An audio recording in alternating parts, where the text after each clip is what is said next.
ವಚನ ಸತ್ಯ ವಚನ, ಭೂಮಿಗೆ ಬಂದ ವಚನ. ವಚನ ಸತ್ಯ ವಚನ, ಭೂಮಿಗೆ ಬಂದ ವಚನ.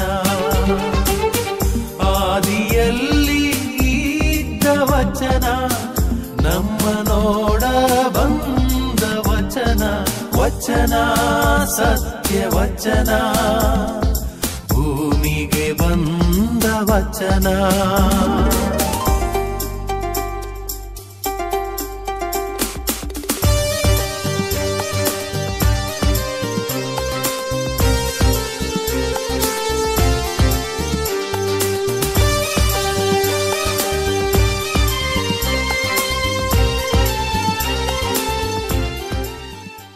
ಯೋನ ಪ್ರವಾದಿಯ ಗ್ರಂಥದಿಂದ ವಾಚನ, ಅಧ್ಯಾಯ 1, ವಾಕ್ಯ 1-4. ಒಂದು ದಿನ ಅಮಿತ್ತಾಯನ ಮಗನಾದ ಯೋನನಿಗೆ ಸರ್ವೇಶ್ವರ ಸ್ವಾಮಿಯ ವಾಣಿ ಕೇಳಿಸಿತು. ನಿನಿವೆ ಮಹಾನಗರದ ನಿವಾಸಿಗಳು ಎಷ್ಟು ದುಷ್ಟರೆಂಬುದು ನನಗೆ ತಿಳಿದು ಬಂದಿದೆ. ನೀನು ಅಲ್ಲಿಗೆ ಹೋಗು, ಅವರನ್ನು ಕಟುವಾಗಿ ಖಂಡಿಸು. ಆದರೆ ಯೋನನು ಆ ಸ್ವಾಮಿಯ ಸನ್ನಿಧಿಯಿಂದ ತಪ್ಪಿಸಿಕೊಳ್ಳುವ ಸಲುವಾಗಿ ನಿನಿವೆಗೆ ಹೋಗುವುದರ ಬದಲು ತಾರ್ಷೀಷಿಗೆ ಅಭಿಮುಖವಾಗಿ ಓಡಿ ಹೋಗಲು ಹೊರಟನು. ಜೊಪ್ಪ ಎಂಬ ಊರನ್ನು ತಲುಪಿದಾಗ ತಾರ್ಷೀಷಿಗೆ ಹೊರಡಲಿದ್ದ ಹಡಗೊಂದನ್ನು ಕಂಡನು. ಪ್ರಯಾಣದ ದರವನ್ನು ತೆತ್ತು ಸಹ ನಾವಿಕರೊಂದಿಗೆ ಹಡಗನ್ನು ಹತ್ತಿದನು. ಹೀಗೆ ಯೋನನು ಸರ್ವೇಶ್ವರ ಸ್ವಾಮಿಯ ಸನ್ನಿಧಿಯಿಂದ ದೂರ ಹೋಗಬಹುದೆಂದು ಭಾವಿಸಿದನು. ಆದರೆ ಸರ್ವೇಶ್ವರ ಸಮುದ್ರದಲ್ಲಿ ಬಿರುಗಾಳಿಯೊಂದನ್ನು ಬರಮಾಡಿದರು. ಅಲೆಗಳ ಹೊಡೆತಕ್ಕೆ ಹಡಗು ನುಚ್ಚು ನೂರಾಗಿ ಒಡೆದು ಹೋಗುವುದರಲ್ಲಿತ್ತು. ದಿಗ್ಭ್ರಾಂತರಾದ ನಾವಿಕರು ಪ್ರಾಣ ರಕ್ಷಣೆಗಾಗಿ ತಮ್ಮ ದೇವತೆಗಳ ಮೊರೆ ಹೊಕ್ಕರು. ಪ್ರಾಣಾಪಾಯದಿಂದ ಪಾರಾಗಲು ತಮ್ಮಲ್ಲಿದ್ದ ಸರಕು ಸಾಮಗ್ರಿಗಳನ್ನು ಸಮುದ್ರಕ್ಕೆ ಎಸೆದರು. ದೇವರ ವಾಕ್ಯವಿದು. ದೇವರಿಗೆ ಕೃತಜ್ಞತೆ ಸಲ್ಲಲಿ. ಪ್ರಭು ಯೇಸುವಿನಲ್ಲಿ ನನ್ನ ಪ್ರೀತಿಯ ಸಹೋದರ ಮತ್ತು ಸಹೋದರಿಯರೇ, ದೇವರ ಆಜ್ಞೆಯನ್ನು ಅನುಸರಿಸದೆ ನಮ್ಮ ಇಚ್ಛೆಯಂತೆ ನಡೆದಾಗ ನಮ್ಮ ಜೀವನದಲ್ಲಿ ಏನು ನಡೆಯುತ್ತೆ, ಯಾವೆಲ್ಲ ಸಂಕಷ್ಟಗಳು ಎದುರಾಗುತ್ತವೆ ಎಂಬುದನ್ನು ಇವತ್ತಿನ ದೇವರ ವಾಕ್ಯದಲ್ಲಿ ನಾವು ಆಲಿಸಿದೆವು. ಹಾಗೆಯೇ ಆ ದೇವರ ವಾಕ್ಯವನ್ನು ಆಲಿಸಿ ನಡೆದಾಗ ಏನೆಲ್ಲ ಒಳ್ಳೆಯ ಗುಣಗಳು ನಮ್ಮಲ್ಲಿ ಬರುತ್ತವೆ, ಹೇಗೆಲ್ಲ ದೇವರ ಆಶೀರ್ವಾದ ನಮ್ಮ ಮೇಲೆ ಇರುತ್ತದೆ ಎಂಬುದನ್ನು ಯೋನ ಪ್ರವಾದಿಯ ಗ್ರಂಥದಿಂದ ನಾವು ಆಲಿಸಿದೆವು. ಪ್ರತ್ಯೇಕವಾಗಿ ಯೋನ ಪ್ರವಾದಿ ದೇವರ ಕರೆಗೆ ಹಿಂಜರಿಯುತ್ತಾನೆ, ಅಥವಾ ದೇವರ ಕರೆಗೆ ಹೋಗಡಲು ಆತ ಸಿದ್ಧನಿರಲಿಲ್ಲ. ಆದ ಕಾರಣ ದೇವರು ಯೋನನಿಗೆ ಹೇಳ್ತಾರೆ, ನಿನಿವೆ ಎಂಬ ಪಟ್ಟಣಕ್ಕೆ ನೀನು ಹೋಗಬೇಕು. ಅಲ್ಲಿ ಜನರು ಕೆಟ್ಟ ಅಭ್ಯಾಸಗಳಿಂದ ದುರಭ್ಯಾಸಗಳಿಂದ ಜೀವಿಸ್ತಾ ಇದ್ದಾರೆ. ಆದ ಕಾರಣ ನೀನು ಅಲ್ಲಿ ಹೋಗಿ ಆ ಜನರ ಮನಸ್ಸನ್ನು ಪರಿವರ್ತನೆಗೊಳಿಸಬೇಕು. ನಾನು ಹೇಳಿದಂಥ ವಾಕ್ಯವನ್ನು ನೀನು ಅವರಿಗೆ ತಿಳಿಸಬೇಕು ಎಂಬ ಒಂದು ವಾಕ್ಯವನ್ನು ದೇವರು ಯೋನನಿಗೆ ಹೇಳ್ತಾರೆ ಅಥವಾ ಆಜ್ಞಾಪಿಸುತ್ತಾರೆ. ಆದರೆ ಯೋನ ಈ ಒಂದು ದೇವರ ಕರೆಗೆ ಅಷ್ಟೊಂದು ರೀತಿಯಿಂದ ಸ್ಪಂದಿಸುವುದಿಲ್ಲ. ಯಾಕೆಂದರೆ ಆತನಿಗೆ ಗೊತ್ತಿತ್ತು, ದೇವರು ಕರುಣಾಮಯಿ, ಅವರು ಪ್ರೀತಿಸ್ತಾರೆ, ಅವರು ಯಾರನ್ನೂ ದ್ವೇಷಿಸುವುದಿಲ್ಲ, ಅವರು ಎಲ್ಲರನ್ನೂ ಪ್ರೀತಿಸಿ ಒಗ್ಗೂಡಿಸುತ್ತಾರೆ ಎಂಬ ಭಾವನೆ ಯೋನನಲ್ಲಿತ್ತು. ಆದ ಕಾರಣ ನಾನು ಹೋಗದೇ ಇದ್ರೂ ಕೂಡ ನಡೆಯುತ್ತೆ, ನಾನು ಹೋಗದಿದ್ರೂ ಕೂಡ ದೇವರು ತಾನು ಬಯಸಿದಂಥ ಕೆಲಸವನ್ನು ಚೆನ್ನಾಗಿ ನಿರ್ವಹಿಸುತ್ತಾರೆ ಎಂಬ ಒಂದು ಆಶೆಯಿಂದ ಅಥವಾ ಒಂದು ರೀತಿಯ ಸ್ವಾರ್ಥದಿಂದ ಆತ ದೇವರ ದೃಷ್ಟಿಯಿಂದ ತಪ್ಪಿಸಿಕೊಳ್ಳಲಿಕ್ಕೆ ಪ್ರಯತ್ನ ಮಾಡ್ತಾನೆ. ಯಾಕಂದರೆ ಯೋನ ಪ್ರವಾದಿಗೆ ನಿನಿವೆ ಶಹರಕ್ಕೆ ಹೋಗಲಿಕ್ಕೆ ಬೇಡವಾಗಿತ್ತು.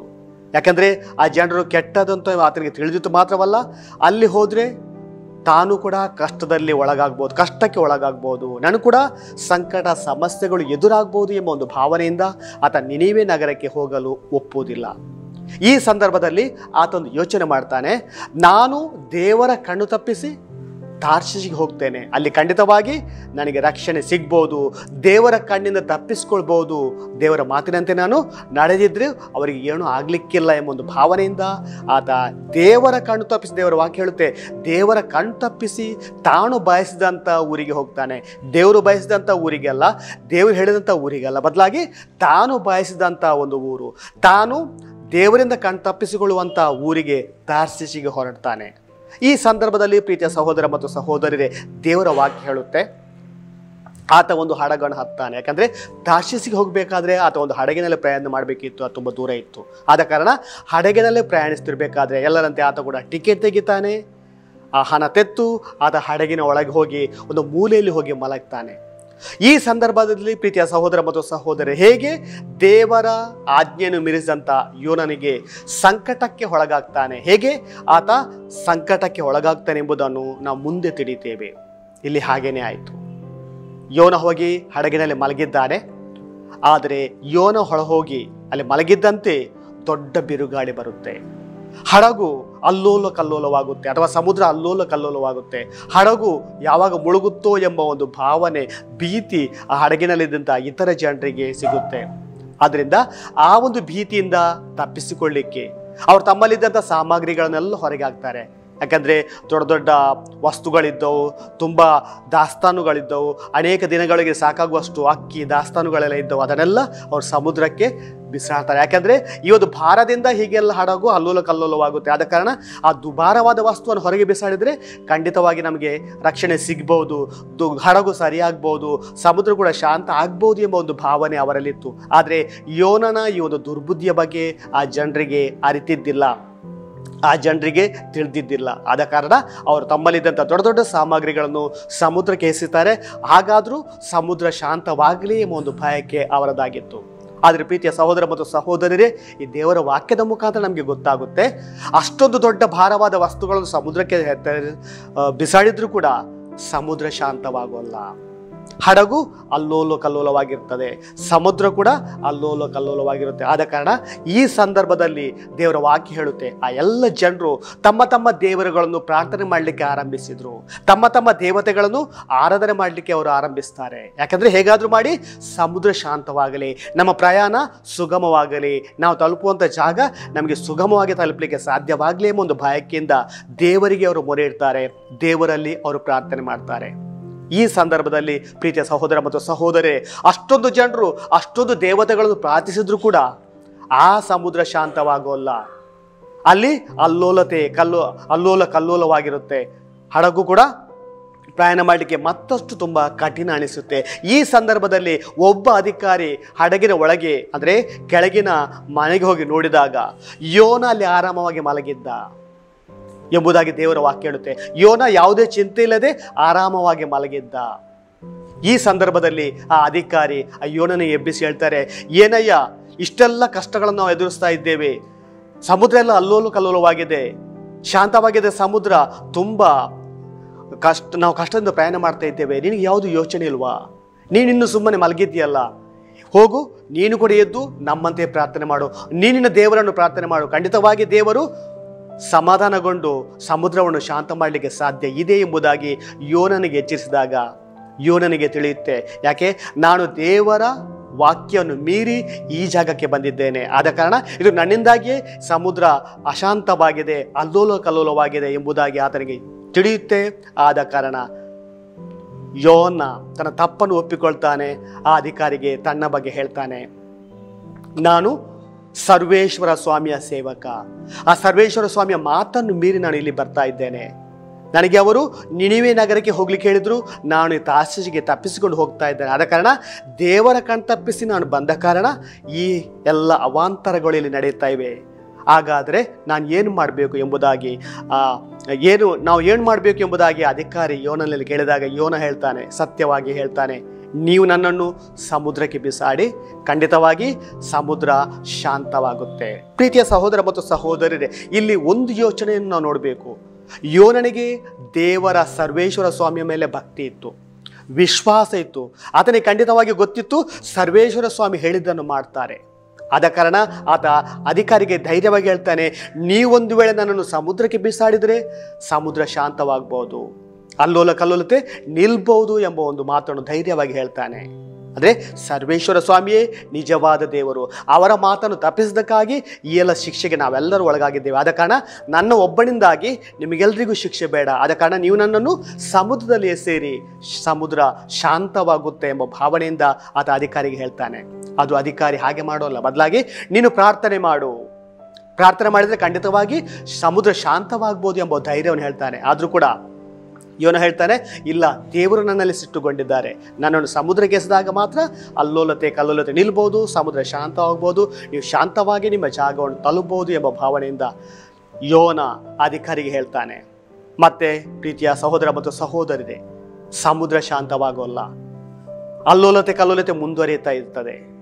ಈ ಸಂದರ್ಭದಲ್ಲಿ ಅಧಿಕಾರಿಗಳು ಅವರ ದೇವರಲ್ಲಿ ಪ್ರಾರ್ಥನೆ ಮಾಡ್ತಾ ಇದ್ದಾರೆ, ದೇವರೇ ನಮ್ಮನ್ನು ಕ್ಷಮಿಸು, ಯಾಕೆಂದ್ರೆ ನೀವು ಹೇಳಿದಂತೆ ಈ ವ್ಯಕ್ತಿಯನ್ನು ನಾವು ಸಮುದ್ರಕ್ಕೆ ಬಿಸಾಡ್ತಾ ಇದ್ದೇವೆ ಎಂಬುದಾಗಿ ಹೇಳಿ ಆ ಯೋನನನ್ನು ಸಮುದ್ರಕ್ಕೆ ಬಿಸಾಡ್ತಾರೆ. ಪ್ರೀತಿಯ ಸಹೋದರ ಮತ್ತು ಸಹೋದರರೇ, ಈ ಒಂದು ಘಟನೆಯಿಂದ ಸಮುದ್ರ ಶಾಂತವಾಗುತ್ತೆ. ಈ ಒಂದು ಘಟನೆಯಿಂದ ಯಾವಾಗ ಅವರು ಯೋನನ್ನು ಸಮುದ್ರಕ್ಕೆ ಎಸೆದ್ರು, ಆಗ ಸಮುದ್ರದಲ್ಲಿದ್ದಂಥ ಅಲ್ಲೋಲತೆ ಕಲ್ಲೋಲತೆ ಶಾಂತವಾಗುತ್ತೆ, ಸರಾಗವಾಗಿ ಪ್ರಯಾಣ ಮಾಡಲಿಕ್ಕೆ ಅವರಿಗೆ ಸಾಧ್ಯವಾಗುತ್ತೆ. ಈ ಒಂದು ಘಟನೆಯಿಂದ ನಮಗೆ ತಿಳಿಯುವಂತಹ ವಿಚಾರ, ಯಾವಾಗ ನಾವು ದೇವರ ಆಜ್ಞೆಯನ್ನು ಮೀರಿ ನಡೆಯುತ್ತೇವೆ, ಯಾವಾಗ ನಾವು ದೇವರ ಕರೆಯನ್ನು ಪ್ರೀತಿಯಿಂದ ಸ್ವೀಕರಿಸುವುದಿಲ್ಲ, ಆ ಕರೆಯ ಪ್ರಕಾರ ಜೀವನ ಮಾಡುವುದಿಲ್ಲ, ಆಗ ನಾವು ಕೂಡ ಕಷ್ಟಕ್ಕೆ ಒಳಗಾಗ್ತೇವೆ. ಮಾತ್ರವಲ್ಲ, ಇತರರಿಗೆ ಕೂಡ ಕಷ್ಟವನ್ನು ಕೊಡ್ತೇವೆ. ಈ ಸಂದರ್ಭದಲ್ಲಿ ಪ್ರೀತಿಯ ಸಹೋದರ ಮತ್ತು ಸಹೋದರರೇ, ನಮಗೆ ಯೋನ ಪ್ರವಾದಿಯ ಮುಖಾಂತರ ಕೆಲವು ಸಂದೇಶಗಳು ಸಿಗುತ್ತೆ. ದೇವರ ವಾಕ್ಯವನ್ನು ನಾವು ಮೀರಿ ನಡೆದಾಗ ನಮ್ಮ ಜೀವನದಲ್ಲಿ ಕೂಡ ಇಂಥ ಘಟನೆಗಳು ನಡೆಯಲಿಕ್ಕೆ ಸಾಧ್ಯ. ಆದರೆ ಈ ಸಂದರ್ಭದಲ್ಲಿ ದೇವರು ಯೋನನ ಕೈ ಬಿಡೋದಿಲ್ಲ. ಬದಲಾಗಿ ಸಮುದ್ರಕ್ಕೆ ಎಸೆಯಲ್ಪಟ್ಟಂಥ ಯೋನ ಒಂದು ದೊಡ್ಡ ಮೀನನ್ನು ನುಂಗುವಂತೆ ಮಾಡ್ತಾರೆ. ಆ ಮೀನು ಯೋನನನ್ನು ನುಂಗುತ್ತೆ. 3 ದಿನ 3 ರಾತ್ರಿ ಯೋನ ಆ ದೊಡ್ಡ ಮೀನಿನ ಹೊಟ್ಟೆಯೊಳಗೆ ಇರ್ತಾನೆ. ಈ ಸಂದರ್ಭದಲ್ಲಿ ಯೋನ ಪ್ರಾರ್ಥನೆ ಮಾಡ್ತಾನೆ ಎಂಬುದಾಗಿ ದೇವರ ವಾಕ್ಯ ಹೇಳುತ್ತೆ. ಅದನ್ನು ನಾನು ಇವತ್ತು ಓದಿಲ್ಲ, ಆದರೆ ಮುಂದೆ ಯೋನ ತನ್ನ ಪರಿಸ್ಥಿತಿಯನ್ನು ಅರಿತು, ಕಷ್ಟವನ್ನು ಅರಿತು ದೇವರಿಗೆ ಸ್ತುತಿ ಸ್ತೋತ್ರಗಳನ್ನು ಸಲ್ಲಿಸ್ತಾ ಇದ್ದಾನೆ. ಯೋನ ಆ ಮೀನಿನ ಹೊಟ್ಟೆಯಲ್ಲಿ ಶಾಂತವಾಗಿ ಜಪ ಮಾಡ್ತಿರ್ಬೇಕಾದ್ರೆ ದೇವರು ಆತನ ಮೊರೆಯನ್ನು ಕೇಳ್ತಾರೆ. ಹೀಗೆ ಆ ದೊಡ್ಡ ಮೀನು ಯೋನನನ್ನು ಸಮುದ್ರ ತಳದಲ್ಲಿ ಕಕ್ಕುವಂತೆ ಮಾಡುತ್ತೆ. ಮಾತ್ರವಲ್ಲ, ಅಲ್ಲಿ ಆತನಿಗೆ ಮತ್ತೆ ಆತ ಎದ್ದು ಬಂದಾಗ ದೇವರ ವಾಕ್ಯ ಆತನಿಗೆ ಮತ್ತೆ ಕೇಳಿಸುತ್ತೆ. 2ನೇ ಬಾರಿ ದೇವರು ಯೋನನಿಗೆ ಅದೇ ಜವಾಬ್ದಾರಿಯನ್ನು ಕೊಡ್ತಾರೆ. ಆದ ಕಾರಣ ಈಗಾದ್ದು ನೀನು ಹೋಗು, ನಿನಿವೆಗೆ ಹೋಗು, ಅಲ್ಲಿಯ ಜನರಿಗೆ ಬುದ್ಧಿವಾದ ಹೇಳು. ಈ ಸಂದರ್ಭದಲ್ಲಿ ಪ್ರೀತಿಯ ಸಹೋದರ ಮತ್ತು ಸಹೋದರರೇ, ದೇವರ ವಾಕ್ಯ ಹೇಳುವಂತೆ ಯೋನ ದೇವರ ವಾಕ್ಯದಿಂದ ದೇವರ ದೃಷ್ಟಿಯಿಂದ ತಪ್ಪಿಸಿಕೊಳ್ಳಲ್ಲ. ಬದಲಾಗಿ ಏನು ದೇವರು ಹೇಳಿದ್ದಾರೋ ಅದನ್ನೇ ಮಾಡ್ತಾನೆ. ನೇರವಾಗಿ ಆತ ನಿನಿವೆ ಪಟ್ಟಣಕ್ಕೆ ಹೋಗ್ತಾನೆ. ನಿನಿವೆ ಪಟ್ಟಣದ ಜನರನ್ನು ಉದ್ದೇಶಿಸಿ ಆತ ಮಾತಾಡ್ತಾನೆ. ನಿನಿವೆ ಜನರಿಗೆ, ನಿಮ್ಮ ಕೆಟ್ಟ ಚಟಗಳನ್ನು ಬಿಟ್ಟು ಬಿಡಿರಿ, ನಿಮ್ಮ ದುರಾಭ್ಯಾಸಗಳನ್ನು ಬಿಟ್ಟು ಬಿಡಿರಿ, ಒಳ್ಳೆಯ ಜೀವನ ನಡೆಸಿರಿ, ದೇವರಿಗೆ ಮೆಚ್ಚುಗೆ ಆಗುವಂಥ ಜೀವನ ನಡೆಸಿರಿ ಎಂಬುದಾಗಿ ಆತ ಕರೆ ನೀಡಿದಾಗ ಪ್ರೀತಿಯ ಸಹೋದರ ಮತ್ತು ಸಹೋದರರೇ, ಜನರೆಲ್ಲರೂ ಪರಿವರ್ತನೆಯಾಗ್ತಾರೆ. ದೇವರ ವಾಕ್ಯ ಹೇಳುತ್ತೆ, ಅವರೆಲ್ಲರೂ ತಮ್ಮ ದುರಾಭ್ಯಾಸಗಳನ್ನು ಬಿಟ್ಟು, ಕೆಟ್ಟ ಅಭ್ಯಾಸಗಳನ್ನು ಬಿಟ್ಟು ಗೋಣಿ ತಟ್ಟನ್ನು ಉಟ್ಟುಕೊಂಡು ಪ್ರಾರ್ಥನೆಯಲ್ಲಿ ತಮ್ಮ ಸಮಯವನ್ನು ಕಳೆಯುತ್ತಾರೆ ಎಂಬುದಾಗಿ ದೇವರ ವಾಕ್ಯ ಹೇಳುತ್ತೆ. ಇಲ್ಲಿ ಕೇವಲ ಜನರು ಮಾತ್ರವಲ್ಲ, ಆ ಊರಿನ ರಾಜ ಕೂಡ, ನಿನಿವೆ ಊರಿನ ರಾಜ ಕೂಡ ತನ್ನ ಜೀವನವನ್ನು ಪರಿವರ್ತನೆಗೊಳಿಸ್ತಾನೆ. ತಾನು ಪರಿವರ್ತನೆಗೊಳ್ಳುವುದು ಮಾತ್ರವಲ್ಲ, ಇತರರಿಗೆ ಕೂಡ ಆತ ಹೇಳ್ತಾನೆ. ಮಾತ್ರವಲ್ಲ, ಪ್ರತಿಯೊಂದು ಜಾನುವಾರುಗಳು, ಪ್ರಾಣಿಗಳು ಕೂಡ ಉಪವಾಸ ಮಾಡುವಂತೆ, ದೇವರಿಗಾಗಿ ಮೊರೆ ಇಡುವಂತೆ ಆತ ಕರೆ ನೀಡ್ತಾನೆ. ಹೀಗೆ ನಿನಿವೆ ನಗರದ ಎಲ್ಲ ಜನರು, ರಾಜನೊಟ್ಟಿಗೆ ಎಲ್ಲ ಜನರು ಕೂಡ ಪರಿವರ್ತನೆಗೊಂಡು ಗೋಣಿ ತೊಟ್ಟನ್ನು ಉಟ್ಕೊಂಡು ಜಪ ಪ್ರಾರ್ಥನೆಯಲ್ಲಿ ತಮ್ಮ ದಿನೆಯನ್ನು ಕಳೆಯುತ್ತಾರೆ. ಈ ಸಂದರ್ಭದಲ್ಲಿ ಪ್ರೀತಿಯ ಸಹೋದರ ಮತ್ತು ಸಹೋದರರೇ, ದೇವರು ಈ ರಾಜನ ಮತ್ತು ಆ ಜನರ ಪ್ರಾರ್ಥನೆಯನ್ನು ಕೇಳ್ತಾರೆ. ಮಾತ್ರವಲ್ಲ, ತಮ್ಮ ಕರುಣೆಯನ್ನು ಆ ಜನರ ಮೇಲೆ ಸಿಂಪಡಿಸ್ತಾರೆ, ಆ ಜನರ ಮೇಲೆ ಹಾಕ್ತಾರೆ. ಯಾಕಂದರೆ ದೇವರು ಹೇಳಿದ್ದು ಇನ್ನು 40 ಯೋನ ಆತನಿಗೆ ಹೇಳಿದ್ದ, ಇನ್ನು 40 ದಿನಗಳಲ್ಲಿ ನೀವೆಲ್ಲ ನಾಶ ಹೊಂತೀರಾ, ಪ್ರಾರ್ಥನೆ ಮಾಡದೇ ಇದ್ದರೆ, ಜಪ ಮಾಡದೇ ಇದ್ದರೆ, ಜೀವನ ಪರಿವರ್ತನೆ ಮಾಡದೇ ಇದ್ದರೆ ನೀವು ಖಂಡಿತವಾಗಿ ನಾಶವಾಗ್ತೀರಾ ಎಂಬುದಾಗಿ ಆತ ಹೇಳಿದ್ದ. ಆದರೆ ದೇವರು ರಾಜನ ಮತ್ತು ಜನರ ಪ್ರಾರ್ಥನೆಯನ್ನು ಕೇಳಿ ಅವರ ಮನ ಪರಿವರ್ತನೆಗೊಂಡುದನ್ನು ನೋಡಿ ದೇವರು ಆ ಜನರ ಮೇಲೆ ಕರುಣೆ ತೋರ್ತಾರೆ. ಮಾತ್ರವಲ್ಲ, ತಾನು ಆ ಜನರಿಗೆ ಶಿಕ್ಷೆ ವಿಧಿಸಬೇಕು ಎಂಬುದನ್ನು ಬಯಸಿದ್ರು ಆ ಶಿಕ್ಷೆಯನ್ನು ಅವರು ಕಡಿಮೆ ಮಾಡ್ತಾರೆ, ಅಥವಾ ಆ ಶಿಕ್ಷೆಯನ್ನು ಅವರು ಕೊಡುವುದಿಲ್ಲ. ಯಾಕೆ? ದೇವರ ಮಾತಿಗೆ ಅವರು ಮಾತಿನ ಪ್ರಕಾರ ನಡೆಯುತ್ತಾರೆ. ದೇವರ ವಾಕ್ಯದ ಪ್ರಕಾರ ಜೀವನ ಮಾಡಲಿಕ್ಕೆ ಅವರು ಪ್ರಯತ್ನ ಮಾಡ್ತಾರೆ. ಪ್ರೀತಿಯ ಸಹೋದರ ಮತ್ತು ಸಹೋದರರೇ, ಈ ಒಂದು ಘಟನೆಯಿಂದ ನಮಗೆ ತಿಳಿಯುವಂಥ ಒಂದು ಮುಖ್ಯವಾದ ಅಂಶ, ನಾವು ಕೂಡ ನಮ್ಮ ಜೀವನದಲ್ಲಿ ಪ್ರಾರ್ಥನೆ, ಜಪದ ಮುಖಾಂತರ, ಉಪವಾಸದ ಮುಖಾಂತರ ದೇವರ ಪ್ರೀತಿಯನ್ನು ಸಂಪಾದಿಸಿದಾಗ ಖಂಡಿತವಾಗಿ ದೇವರು ಕೂಡ ನಮ್ಮೆಲ್ಲರನ್ನು ಎಲ್ಲ ಕಷ್ಟಗಳಿಂದ, ಕೇಡುಗಳಿಂದ ಕಾಪಾಡ್ತಾರೆ. ಯಾಕಂದರೆ ಅವರು ಸರ್ವಶಕ್ತರು, ಅವರಿಗೆ ಎಲ್ಲವೂ ಸಾಧ್ಯವಿದೆ. ನಾವು ಯಾವುದೆಲ್ಲ ಅವರಿಗೆ ಅಸಾಧ್ಯ ಎಂಬುದಾಗಿ ಭಾವಿಸುತ್ತೇವೋ ಅದು ಅವರಿಗೆ ಸಾಧ್ಯ ಇದೆ. ಆದ ಕಾರಣ ನಾವು ಕೂಡ ನಮ್ಮ ಜೀವನದಲ್ಲಿ ಜಪ, ತಪ, ಪ್ರಾರ್ಥನೆ ಮಾಡುತ್ತಾ ನಮ್ಮ ದಿನಗಳನ್ನು ದೇವರ ಧ್ಯಾನದಲ್ಲಿ ಕಳೆಯೋಣ. ಆ ಮುಖಾಂತರ ದೇವರ ಪ್ರೀತಿಯನ್ನು, ಅವರ ಆ ಒಂದು ಅನ್ಯೋನ್ಯತೆಯನ್ನು ನಾವು ಗಳಿಸೋಣ. ಹೇಗೆ? ಯೋನ ಮೊದಲನೇದಾಗಿ ದೇವರ ಕರೆಗೆ ಹೋಗಡದೆ ಬೇರೆ ದಾರಿ ಹಿಡಿದಾಗ ದೇವರು ಆತನಿಗೆ ಶಿಕ್ಷೆ ಕೊಡಿಸ್ತಾರೆ. ಆದರೆ ಯಾವಾಗ ಆತ ಮನ ಪರಿವರ್ತನೆಗೊಂಡು ಮತ್ತೆ ವಾಪಸ್ ಬರ್ತಾನೆ, ದೇವರ ವಾಕ್ಯ ಕೇಳಿ ದೇವರ ವಾಕ್ಯ ಪ್ರಕಾರ ಜೀವಿಸ್ತಾನೆ, ಆಗ ದೇವರ ಆಶೀರ್ವಾದ ಯೋನನ ಮೇಲೂ ಬೀರುತ್ತೆ. ಮಾತ್ರವಲ್ಲ, ನಿನಿವೆ ಜನರ ರಾಜ ಮತ್ತು ಎಲ್ಲ ಜನರ ಮೇಲೂ ಕೂಡ ಈ ಆಶೀರ್ವಾದ ಸಿಗುತ್ತೆ. ಹಾಗೆಯೇ ಅದೇ ದೇವರು ನಮ್ಮನ್ನು ಕೂಡ ಹರಸಿ ಆಶೀರ್ವದಿಸಲಿ, ನಮ್ಮೆಲ್ಲ ಕಷ್ಟ ದುಃಖಗಳನ್ನು ನಮ್ಮಿಂದ ದೂರ ಮಾಡಲಿ ಎಂಬುದಾಗಿ ನಾವು ಈ ವೇಳೆಯಲ್ಲಿ ಪ್ರಾರ್ಥಿಸೋಣ. ಕಣ್ಣುಗಳನ್ನು ಮುಚ್ಚಿ ಜಪ ಮಾಡೋಣ. ನಮ್ಮನ್ನು ಅತಿಯಾಗಿ ಪ್ರೀತಿಸುವ ತಂದೆಯಾದ ದೇವರೇ, ನಾವು ನಿಮ್ಮ ಪ್ರೀತಿಯ ಮಕ್ಕಳು. ಈ ವಾಕ್ಯವನ್ನು ಆಲಿಸಲು ನಮಗೆ ಕೊಟ್ಟಂಥ ಶಕ್ತಿಗಾಗಿ ನಾನು ನಿಮಗೆ ಸ್ತುತಿ ಸ್ತೋತ್ರಗಳನ್ನು ಸಲ್ಲಿಸ್ತಾ ಇದ್ದೇವೆ.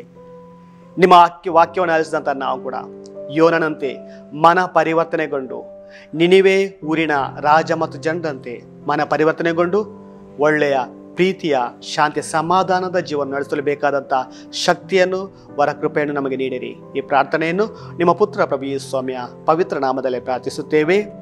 ಆಮೇನ್.